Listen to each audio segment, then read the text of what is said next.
राज्यसभा सांसद देवाशीष सामंतराय इस्तीफा देइछन्ति ग्रहण करनांती उपसभापति भाव दायित्व आज मु जानि मोर दृष्टिगोचर है से दर्शाई अनेक कथा जे दलर गणतांत्रिक उपाय दल चलुनी दलर भविष्य नहीं प्रश्न कौन से कौन चिठी लिखी तो देखी नहीं था मुझे पढ़ी ना न जाने किपर मंतव्य देवी मुझे कहली पर आईन श्रृंखला विपर्यस्त होठू आरंभ करी आज चाषी के जो हैरान सरकार करूँ आरंभ करी अनेक प्रसंग अच्छी उत्थापित हो आर्थिक विशृंखला गोटे प्रसंग हम इकोनॉमिक फ्रंट रे सरकार संपूर्ण विफल होती सरकार गोर को हिसाब देवे आम मागबू जो बजेट तो आम टंका मंजूर कलु सरकार केते परिमाण बजेट टंका खर्च करने समर्थ होती विभिन्न विभिन्न विभाग रे को प्रकार परीक्षा रे को विभ्राट सृष्टि होची प्रश्नपत्र बारंबार लीक होची खोद पुलिस जे चोर धरवा कथा से पुलिस विभाग केमती चोरी होची प्रश्नपत्र को प्रकार स्काम स्कैंडल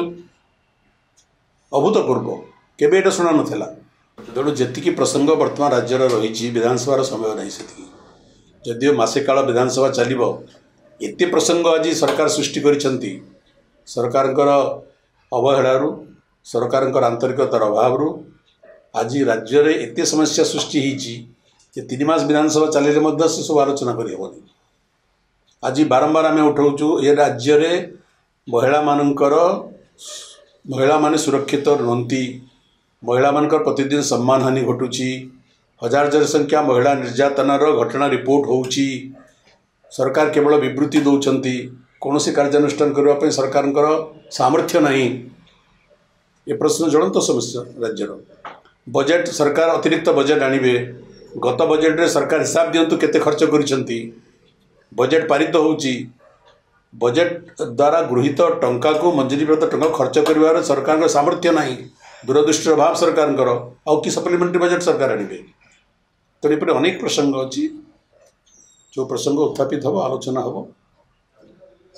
24 वर्ष बनाम 1.5 वर्ष सरकार अनेक किसी 1.5 वर्ष करचु जा 24 वर्ष उदाहरण स्वरूप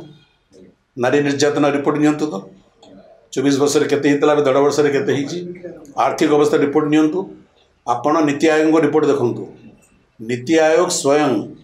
पूर्वतन नवीन पट्टनायक सरकार को तांकर आर्थिक परिचालनार सामर्थ्य पाई प्रशंसा करिसेंती 1.5 वर्ष भीतर अर्थनीति को अवस्था को आसना सरकार तो बजेट अर्थ खर्च कर पारना केते ऋण सरकार 1.5 वर्ष भीतर कले यह ही सामर्थ्य यह ही 24 वर्ष 1.5 वर्षर तुलना तेणु सरकार केवल भाषणबाजी रे चली सरकार के भितर समन्वय नहीं विभिन्न विभाग भितर समन्वय नहीं